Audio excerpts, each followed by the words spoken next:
नमस्कार, मैं पत्रकार संदीप चौहान लेकर आया हूं इस हफ्ते की कुछ गर्मा गर्म ताजा तरीन खबरें जिन्हें जानना आपके लिए जरूरी है। तो अगर सो रहे हैं तो जाग जाएं और अगर जागे हुए हैं तो सतर्क हो जाएं, क्योंकि है क्रिप्टो की बात कॉइनेक्स के साथ। News number 1, Indian origin FTX executive Nishad Singh crypto case में गिल्टी पाए गए।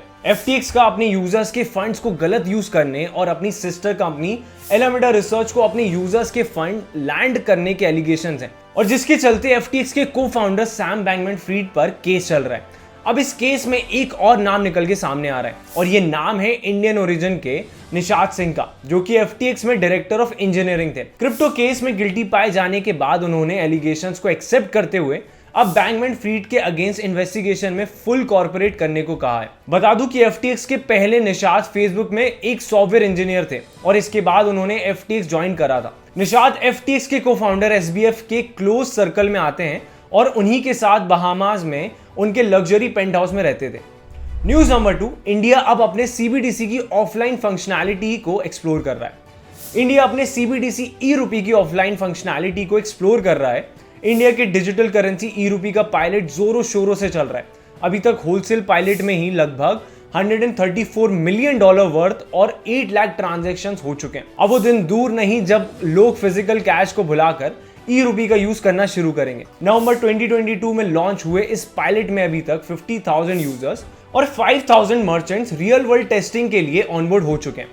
RBI के एग्जीक्यूटिव डायरेक्टर अजय कुमार चौधरी ने बताया कि अब CBDC की ऑफलाइन फंक्शनैलिटी को एक्सप्लोर किया जा रहा है। उन्होंने ये भी कहा, we are eagerly looking forward to private sector and fintech participation in CBDC. We will see their contribution, especially on offline and cross-border CBDC transactions. RBI के बिहाफ पर बात करते हुए चौधरी ने बताया कि बहुत जल्द CBDC मीडियम ऑफ एक्सचेंज बन जाएगा और इसलिए इसमें फिजिकल करेंसी की तरह सारे फीचर्स यहां तक कि एनोनिमिटी भी होना जरूरी है। न्यूज नंबर 3, इंडिया का पहला मेटावर्स में MBA लॉन्च हुआ। देहरादून के UPES स्कूल ऑफ बिजनेस ने इंडिया का पहला वेब 3.0 और metaverse based MBA program launch करा। फर्स्ट ऑफ इट्स काइंड इस MBA प्रोग्राम में एस्पिरेंट्स मेटावर्स, ब्लॉकचेन और वेब 3.0 इकोसिस्टम के बारे में पढ़ेंगे। 2 साल के इस प्रोग्राम के 3 मेन प्रिंसिपल्स होंगे। पहला, theoretical knowledge of the metaverse, दूसरा immersive experiences through meta labs, और तीसरा practical experiences with companies working in the metaverse arena. इस प्रोग्राम को ऐसे डिजाइन करा गया है जिससे कि स्टूडेंट्स को इमर्जिंग मेटावर्स मार्केट से जुड़ी नेसेसरी स्किल्स मिल सके। न्यूज नंबर 4, कॉइनबेस अब बाइनेंस के स्टेबल कॉइन BUSD को अपने प्लेटफॉर्म से डीलिस्ट करेगा। कॉइनबेस अब अपने प्लेटफॉर्म पर बाइनेंस USD और BUSD की ट्रेडिंग को मार्च 13 से सस्पेंड करने वाला है, क्योंकि स्टेबल कॉइन अब उनकी लिस्टिंग स्टैंडर्ड्स को मैच नहीं करता। आपको बता दूं कि रेगुलेटरी एक्शन के चलते BUSD मिंटिंग करने वाले पेक्सोस ने इसकी मिंटिंग को रोक दिया था, और इस न्यूज के बाद से बाइनेंस ने भी BUSD से दूरी बनाना शुरू कर दिया। बाइनेंस ने BUSD से कनेक्शन को डिनाई करते हुए कहा था कि वो उनका स्टेबल कॉइन नहीं है, और एक कोलैबोरेशन के चलते उन्होंने पेक्सोस को स्टेबल कॉइन के लिए बाइनेंस का नाम यूज करने का अलाउ करा था।